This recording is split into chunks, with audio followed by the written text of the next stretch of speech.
Now it's time for Tech 24, and this week we're going deeper into the layoffs plaguing the tech industry. And for that, I'm joined by Peter O'Brien. Great to see you, Peter. Hi, Delano. If some thought that the worst had passed, well, they have to think again. Yeah, this week the big names were, of course, Amazon and Salesforce, laying off 18,000 and 8,000 people respectively. But everywhere you look, really, there's a bloodbath. So Cisco, HP, Vimeo, DoorDash, Kraken, Lyft, Stripe, Seagate, Coinbase, Roku. That's just some of the companies recently who've joined the tidal wave of job cuts across the tech industry. The big names alone, so Amazon, Microsoft, Google, Twitter, and Meta, are responsible for tens of thousands of job cuts in both the US and Europe. Tracking site layoffs.fyi registered 150,000 people let go last year by more than 1,000 companies. Already in 2023, it's tracked more than 17,000 layoffs by 18 companies. But why is it worse in the tech sector?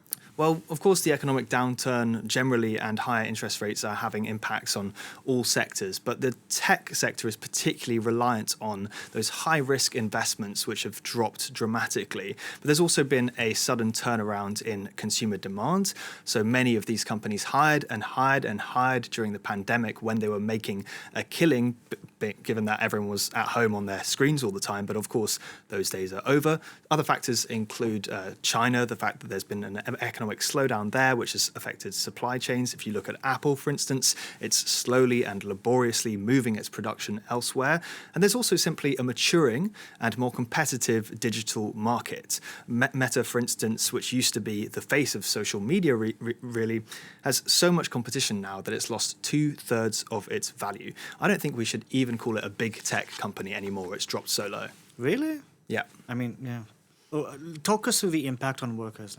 Many of the bigger companies like Amazon, Salesforce, they say they're providing payouts, career guidance until those let-off workers can find another job. They say they're providing health insurance coverage, things like that. The biggest question mark, though, is over Twitter. In November, Bloomberg reported that it was letting go of half of its employees, so about 3,700, under Elon Musk's new leadership, of course. This has been a chaotic time for those let go. According to reports, many were rehired shortly after they were fired, and thousands more are still waiting to receive their severance payments. So today, Fortune magazine said that these severance proposals should finally be arriving in the inboxes of around 5,500 Twitter employees in the next few hours or days, or former employees. But there's a twist. In order to accept the terms of this agreement, the report says, they'll have to waive their right to participation in any of the 3 lawsuits that have been raised against Twitter by former employees. And what are tech workers doing, in order to protect themselves? Well, there's quite an interesting TechCrunch article about interviews with tech workers who've been laid off and rehired again and laid off again, and who are completely sick of it, basically. It talks about a movement called overemployment, as sinister as that may sound, where people work at least 2 full-time jobs from home. For instance, this solution to financial instability appears to be growing, with more than 40,000 people subscribing to a forum on the matter on the platform Discord. The article also cites a woman called Aaliyah, who was laid off by a tech company last spring. Since then, she's been hired at 2 other tech jobs, and she's working them both at the same time without either company knowing, and she's also working a consultancy on the side as well. She's quoted as saying, "Never again am I going to put myself in a position where I'm dependent on one stream of income."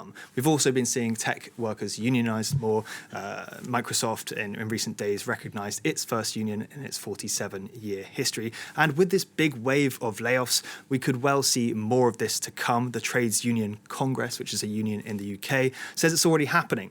They told the Politico news site that its membership among Twitter staff has gone up tenfold, and that Elon Musk is a perfect recruitment tool for the trade union movement. One French union I talked to said they hadn't noticed the exact same trend in France, and suggested it was perhaps because France is more unionized already, but we shall see.